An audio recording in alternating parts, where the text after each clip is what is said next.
Good morning student, कैसे हैं आप लोग। आशा करता हूं कि आप लोग अच्छे होंगे। तो आज हमें पढ़ना है ग्लाइकोलिसिस।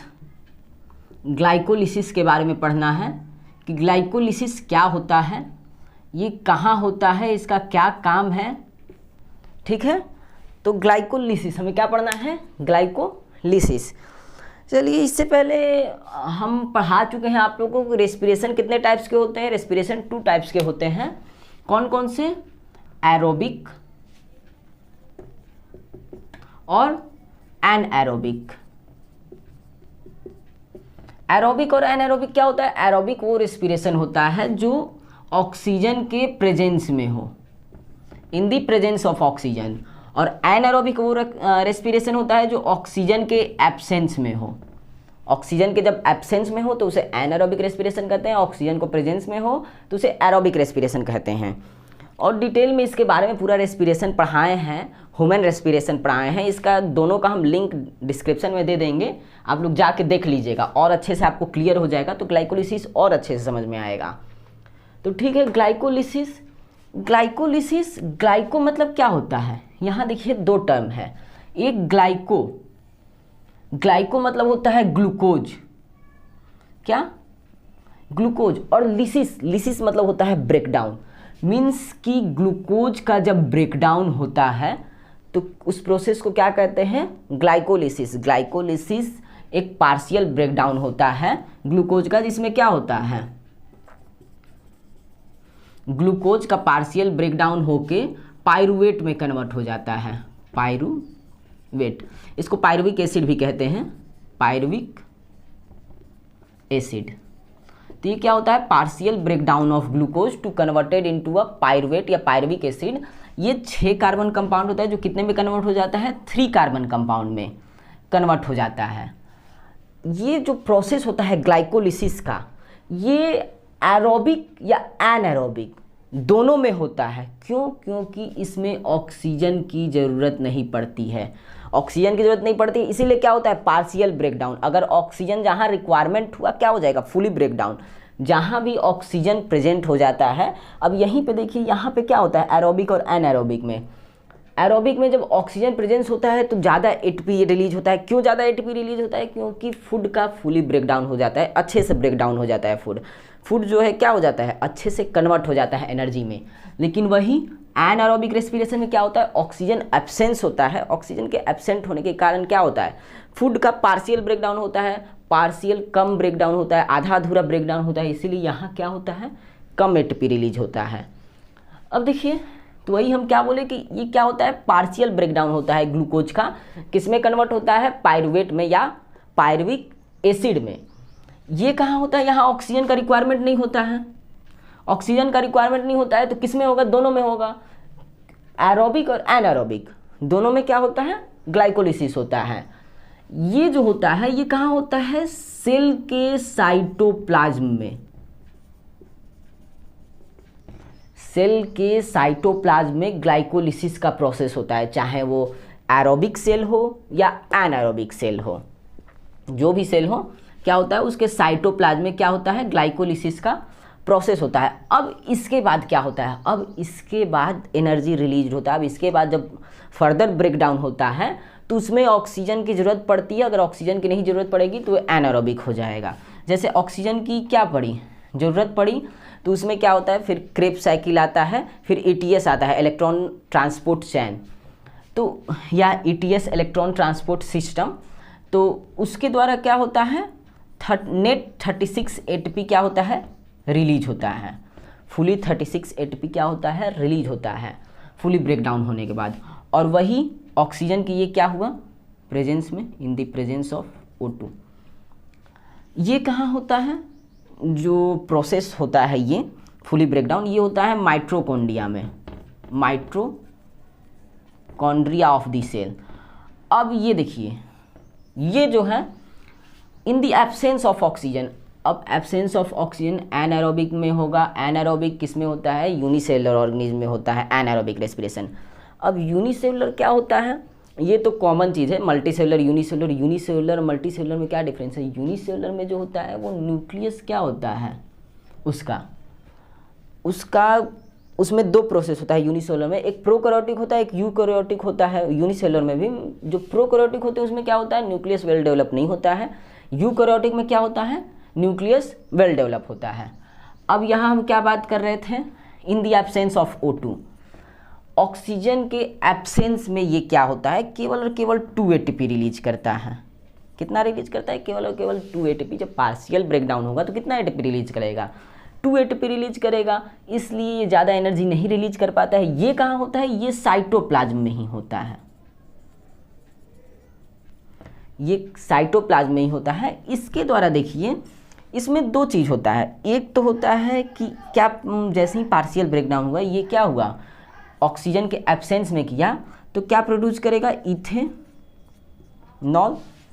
Ethanol plus energy. दूसरा क्या होता है, दूसरा लैक्टिक एसिड, क्या, लैक्टिक एसिड प्रोड्यूस करता है प्लस एनर्जी। अब इथेनॉल कहाँ प्रोड्यूस होता है, लैक्टिक एसिड कहाँ प्रोड्यूस होता है, ये सब हम पढ़ाए हैं आपको एरोबिक एनारोबिक रेस्पिरेशन में। डिस्क्रिप्शन में लिंक हम दे दिए हैं, जाके आप लोग देख लीजिएगा। बस इतना जान लीजिए कि ये मेनली ईस्ट में होता है और ये हमारे मसल्स में होता है। अब मसल्स में कैसे होता है, क्यों नहीं होता है, इसीलिए कहे हैं ना कि पहले आप लोग क्या कीजिए, जाके उसे एक बार देख लीजिए तो ये और अच्छे से आपको समझ में आएगा। कितना हम यहाँ पढ़ाएंगे, वीडियो ज़्यादा लंबा हो जाएगा। तो ये मसल्स में होता है हमारे, जब मसल्स थक जाता है तब होता है। ये ईस्ट उस्ट में होता है। अब देखिए, अब ये तो आपको समझ में आ गया इतना सारा प्रोसेस कि ग्लाइकोलिसिस कब होता है, क्यों होता है, किस मतलब जब ऑक्सीजन के उसके फर्दर बाद ऑक्सीजन के प्रेजेंस में क्या होता है, ऑक्सीजन के एब्सेंस में क्या होता है। मेनली देखिए ग्लाइकोलिसिस था, ठीक है। ग्लाइकोलिसिस पार्शियल ब्रेकडाउन होता है ग्लूकोज का, जो किस में कन्वर्ट होता है, पायरुवेट में या पायरुविक एसिड में 6 कार्बन कंपाउंड 3 कार्बन कंपाउंड में कन्वर्ट हो जाता है, ठीक है। अब इसका हम पूरा स्टेप बाय स्टेप हम लोग क्या करते हैं, देख लेते हैं कि ग्लाइकोलिसिस स्टेप बाय स्टेप कैसे ब्रेकडाउन होता है। इसमें 10 स्टेप है मेनली, क्या कितने स्टेप होते हैं, 10 स्टेप होते हैं ग्लाइकोलिसिस में। ग्लाइकोलिसिस में मेनली ये ईएमपी, इसको ईएमपी पाथवे भी कहते हैं, क्योंकि मोस्ट कॉमन जो पाथवे होता है वो ईएमपी होता है ग्लाइकोलिसिस के लिए। ईएमपी 3 साइंटिस्ट थे, इम्बेडेड, मेयरहॉफ और पार्नोस। ये तीनों साइंटिस्ट मिलकर इसको बताए थे, तो इसलिए इसको ईएमपी पाथवे भी कहते हैं। इसमें देखिए ग्लाइकोलिसिस में कितना स्टेप होता है, जो ग्लाइकोलिसिस होता है, अभी स्टेप सारा हम बताएंगे। ग्लाइकोलिसिस में 10 स्टेप होता है, टोटल 10 स्टेप होता है, जिसमें से 5 स्टेप क्या होता है, इसको प्रिपरेटरी फेज कहते हैं। क्या, प्रीपेट्री, ये जल्दी कोई नहीं बताएगा, क्या कहते हैं, प्रिपरेटरी फेज कहते हैं 5 स्टेप को। और जो फर्दर 5 स्टेप होता है आगे वाला, उसको पे ऑफ फेज कहते हैं। क्या, पे ऑफ फेज, ठीक है। कितना स्टेप होता है टोटल ग्लाइकोलिसिस में, जब ग्लाइकोलिसिस किस में कन्वर्ट होता है, पायरुवेट में, पायरुवेट में कन्वर्ट होता है। तो इसमें टोटल 10 स्टेप होता है, 10 स्टेप होता है, जिसमें से 5 स्टेप को प्रिपरेटरी फेज कहते हैं, 5 स्टेप को पे ऑफ फेज कहते हैं। अब ये दोनों में अंतर क्या है देखिएगा। प्रिपरेटरी फेज, इसमें क्या होता है, एनर्जी कंज्यूम होता है। एनर्जी कंज्यूम होने के कारण इसका क्या नाम पड़ा, प्रिपरेटरी फेज। प्रिपेयर होता है, इसमें क्या होता है, प्रिपेयर होता है टूटने के लिए। प्रिपेयर होता है किसमें, पायरुवेट में टूटने के लिए। अब यहाँ क्या होता है, इसको पे ऑफ फेज कहते हैं। इसको पे ऑफ फेज कहते हैं, यहाँ एनर्जी प्रोड्यूस होता है, एनर्जी यहाँ पे प्रोड्यूस होता है एटीपी के फॉर्म में, और यहाँ पे NADH के फॉर्म में भी। और यहाँ पे क्या होता है, एनर्जी कंज्यूम होता है, एनर्जी कंज्यूम होता है, इसलिए इसको क्या कहते हैं, प्रिपरेटरी फेज कहते हैं, इसको कहते हैं पे ऑफ फेज। अब चलिए हम लोग स्टेप देख लेते हैं पूरा ग्लाइकोलिसिस का, जो 10 स्टेप हैं उसमें कौन कौन से एंजाइम पार्ट लेते हैं, कहाँ एटीपी क्या होता है, एडीपी एटीपी में कन्वर्ट होता है, कहाँ एटीपी एडीपी में कन्वर्ट होता है, कहाँ NADH2 में कन्वर्ट होता है, ठीक है। चलिए स्टेप हम लोग देख लेते हैं, फिर आप लोग का ग्लाइकोलिसिस कंप्लीट हो जाएगा और अच्छे से समझ में भी आ जाएगा। चलिए देख लेते हैं ग्लाइकोलिसिस का पूरा जो 10 स्टेप होता है उसको। ग्लाइकोलिसिस को और क्या कहते हैं, ईएमपी पाथवे भी कहते हैं। अब देखिए यहाँ पे क्या हुआ, ग्लूकोज किसमें टूटा, पाइरुवेट में। ठीक है, एक ग्लूकोज जो होता है, 1 ग्लूकोज दो पाइरुवेट मॉलिक्यूल्स में टूटता है, जिसमें से ग्लूकोज 6 कार्बन कंपाउंड होता है। कितने कार्बन कंपाउंड में टूटता है, 3 कार्बन। ये कितने कार्बन कंपाउंड है, 3 कार्बन। और ये कितना है, 6 कार्बन कंपाउंड है। ये कितना है, एक मॉलिक्यूल है, एक molecule glucose, 2 molecule of pyruvate में ब्रेक डाउन होता है। अब यहाँ पे देखिए ग्लूकोज जो है क्या हुआ, ग्लूकोज किसके प्रेजेंस में, कौन से एंजाइम, ये जितने भी रेट से हम लिखे हैं सारा एंजाइम है। तो क्या हुआ, ग्लूकोज ब्रेक डाउन हुआ ग्लूकोज 6 फॉस्फेट में। किसमें, ग्लूकोज 6 फॉस्फेट में। कौन सा एंजाइम यहाँ यूज होता है, हेक्सोकाइनेज। कौन सा एंजाइम, हेक्सोकाइनेज। अब यहाँ पे देखिए, यहाँ पे क्या हो रहा है, एटीपी ब्रेक डाउन हो रहा है किसमें, एडीपी में। एटीपी हमारा ब्रेक डाउन हो रहा है एडीपी में। अब यहाँ पे देखिए, यहाँ से लेकर यहाँ तक 5 स्टेप है, 1 2 3 4 5।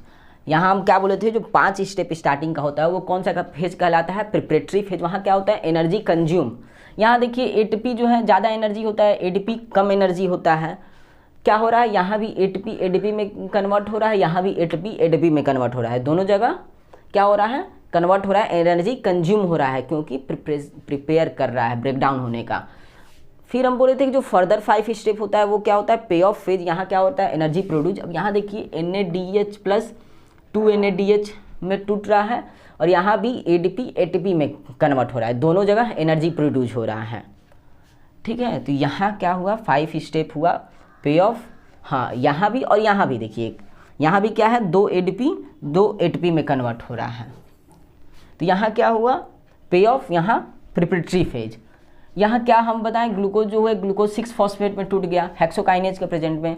अब ग्लूकोज 6 फॉस्फेट फ्रक्टोज 6 फॉस्फेट में ब्रेक डाउन हुआ, किसके प्रेजेंस में, फॉस्फोग्लूकोज आइसोमरेज एंजाइम के प्रेजेंट में।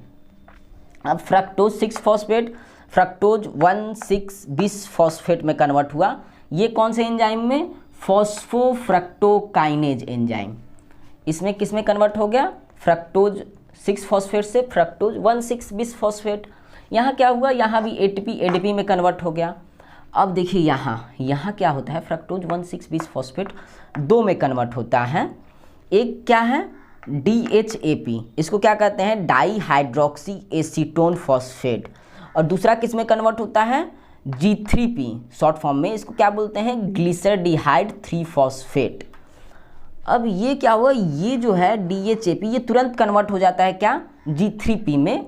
किसके प्रेजेंट में, कौन से एंजाइम के प्रेजेंट में, ट्रायोज फॉस्फेट आइसोमरेज के प्रेजेंट में। ये तुरंत कन्वर्ट हो जाता है G3P में। अब यहाँ पे देखिए, यहाँ हो गया हमारा G3P क्या हुआ, फिर ये कन्वर्ट हो गया, मतलब इसको क्या बोलेंगे, ग्लिसरडिहाइड 3 फॉस्फेट। अब ग्लिसरडिहाइड 3 फॉस्फेट कन्वर्ट हुआ 1,3 बिस फॉस्फोग्लिसरेट, फिर 3 फॉस्फोग्लिसरेट 2 फॉस्फोग्लिसरेट पायरुविक एसिड। कोई कठिन नहीं है, जो आप लोग सोच रहे हैं कि कठिन है, ये कोई कठिन नहीं है। तो क्या हुआ, 1,3 बिस फॉस्फोग्लिसरेट किसके प्रेजेंट में, ग्लिसरडिहाइड 3 फॉस्फेट डिहाइड्रोजिनेज। देखिए नाम मिलता जुलता सब है एंजाइम का, जितने भी एंजाइम हैं सब क्या है, नाम मिलते जुलते हैं, कोई को छोड़कर 1-2 हो सकता है एक्सेप्शन। तो सारे नाम मिलते जुलते हैं, तो एंजाइम का भी नाम याद करने में आप लोगों को कोई कठिनाई नहीं होगी। ये क्या है, 2 NAD प्लस 2 NADH में कन्वर्ट हो गया। अब यहाँ 1,3 बिस फॉस्फोग्लिसरेट 3 फॉस्फोग्लिसरेट में, किसके प्रेजेंट में, फॉस्फोग्लिसरेट काइनेज के प्रेजेंट में। यहाँ भी हमारा एडीपी एटीपी में कन्वर्ट हो गया, 2 एडीपी 2 एटीपी में कन्वर्ट हो गया। यहाँ क्या हुआ, 3 से 2 हो गया फॉस्फोग्लिसरेट। यहाँ कौन सा एंजाइम आया, फॉस्फोग्लिसरोम्यूटेज। यहाँ पे क्या हुआ, फॉस्फोग्लिसरेट 2 फॉस्फोग्लिसरेट में कन्वर्ट हो गया। इनोलेज के प्रेजेंट पे, इनोलेज एंजाइम के प्रेजेंट में जैसे ही ये कन्वर्ट होगा, यहाँ से तुरंत वाटर मॉलिक्यूल क्या होगा, रिलीज हो जाएगा। ये जैसे ही इसमें कन्वर्ट होता है, वाटर मॉलिक्यूल रिलीज होने लगता है। अब यहाँ पे क्या हुआ, फॉस्फोग्लिसरेट पायरुवेट में, या इसी को कहते हैं पायरुविक एसिड, किसके प्रेजेंट में, पायरुवेट काइनेज के प्रेजेंट में। यहाँ भी क्या होगा, 2 ATP में कन्वर्ट हो जाएगा। तो इस तरीके से ये 10 स्टेप था किसका, ग्लाइकोलिसिस का, जिसको EMP पाथवे भी कहते हैं। अब आप लोग इसको नोट डाउन कर लीजिए, इसका स्क्रीनशॉट ले लीजिए, या क्या करके स्टॉप करके इसको नोट डाउन अच्छे से कर लीजिए, ताकि आपको क्या हो, आसानी हो याद करने में। ये हम एक ही जगह हर एंजाइम कहाँ ब्रेक डाउन हो रहा है सब हम लिख दिए हैं अच्छे से। तो इसको आप लोग क्या कीजिए, तुरंत नोट डाउन कीजिए, ठीक है। और ज़्यादा मुश्किल नहीं है। Glucose 6 phosphate fructose 6 phosphate fructose 1,6 bis phosphate, फिर उसके बाद ये DHAP और G3P में कन्वर्ट हो जाएगा। अब ये क्या होगा, ग्लिसरॉल्डिहाइड 3 फॉस्फेट 1,3 बिस फॉस्फोग्लिसरेट 3,2,1 या फॉस्फोग्लिसरेट, फिर क्या हो गया, पायरुवेट, कोई दिक्कत नहीं है। अब यहाँ पे देखिए, यहाँ पे कितना ATP रिलीज हो रहा है, यहाँ पे कितना ATP रिलीज हो रहा है, आप लोग गेस करके बताइए, स्टॉप करके बताइए कितना ATP रिलीज हो रहा है। यहाँ पे देखिए कितना ATP, यहाँ पे एक ATP ये और एक ATP ये क्या हो रहा है, ब्रेकडाउन हो रहा है, किसमें कन्वर्ट हो रहा है, ADP में, किसमें, ADP में। तो 2 ATP तो कंज्यूम हो जा रहा है ADP बनाने में, मतलब एनर्जी को रिलीज करने में, इसको प्रिपेयर करने में। अब यहाँ पे देखिए, यहाँ पे क्या है, ये 2 ATP में, यहाँ भी 2 ATP में, टोटल यहाँ पे कितना हो गया, 4 ATP क्या हुआ यहाँ पे बना, जिसमें से 2 ATP क्या हो गया, कंज्यूम हो गया, 2 ATP कंज्यूम हो गया बनाने में। तो कितना बचा, 2 ATP बचा। अब 2 ATP बचा, अब यहाँ पे देखिए 2 NADH प्लस 2 NADH में कन्वर्ट हो रहा है, ये भी एनर्जी रिलीज कर रहा है। आपको बता दे, एक NADH से 3 ATP, एक NADH 3 ATP के बराबर होता है। तो 2 NADH है तो कितना हो जाएगा, 6 ATP, टोटल कितना हो गया, 8, टोटल 8 ATP ग्लाइकोलिसिस के प्रोसेस में रिलीज हुआ। 8 ATP कहाँ रिलीज हुआ, ग्लाइकोलिसिस के प्रोसेस में 8 ATP रिलीज हुआ। तो चलिए, ये आपको ग्लाइकोलिसिस, उम्मीद तो यही है कि अच्छे से समझ में आ गया होगा, और आप लोग नोट डाउन कर लीजिए, इसको 2-3 बार रिवीजन कीजिए, तुरंत याद हो जाएगा। कोई बड़ा इसमें है नहीं, बस 10 स्टेप है, 10 स्टेप याद करने में कितना टाइम लगेगा। 10 फ़ोन नंबर, आप लोग 10 नंबर याद कर लेते हैं, फ़ोन का नंबर हो तुरंत याद कर लेंगे आप लोग, और कुछ हो तुरंत याद कर लेंगे, तो ये कितना टाइम लगेगा याद करने में। तो चलिए, आज के लिए बस इतना ही, और नेक्स्ट क्लास में देखते हैं, क्रेब्स साइकिल आप लोगों को पढ़ा देते हैं, क्योंकि इसके बाद जो आता है क्रेब्स साइकिल होता है, citric acid cycle, TCA cycle भी उसको कहते हैं, तो वो बता देंगे। फिर उसके बाद देखेंगे तो इलेक्ट्रॉन ट्रांसपोर्ट सिस्टम भी बता देंगे, अगर आप लोग बोले तब, आप लोग सपोर्ट करें, कमेंट करें तो वो भी बता देंगे, ठीक है। इस तरीके से यहाँ पे ये वीडियो आज का यहीं ख़त्म हुआ, आज का क्लास यहीं ख़त्म हुआ। इसके बाद आप लोगों को करना क्या है जानते ही हैं, लाइक कीजिए, कमेंट कीजिए, जो क्वेश्चन हो, डाउट हो, कमेंट में पूछ लीजिए, जितने हो सके दोस्तों को, स्टूडेंट को, सबको शेयर कीजिए, ताकि उन लोग भी अच्छे से समझ सकें ग्लाइकोलिसिस किस लिए होता है, क्या इसका काम है, इसमें क्या होता है, पार्शियल ब्रेकडाउन होता है, 2 फेज होते हैं, वो भी 2 फेज जल्दी कोई बताता नहीं है आपको। तो ये सब हो गया। चलिए, आज का वीडियो यहीं समाप्त करते हैं। Thank you.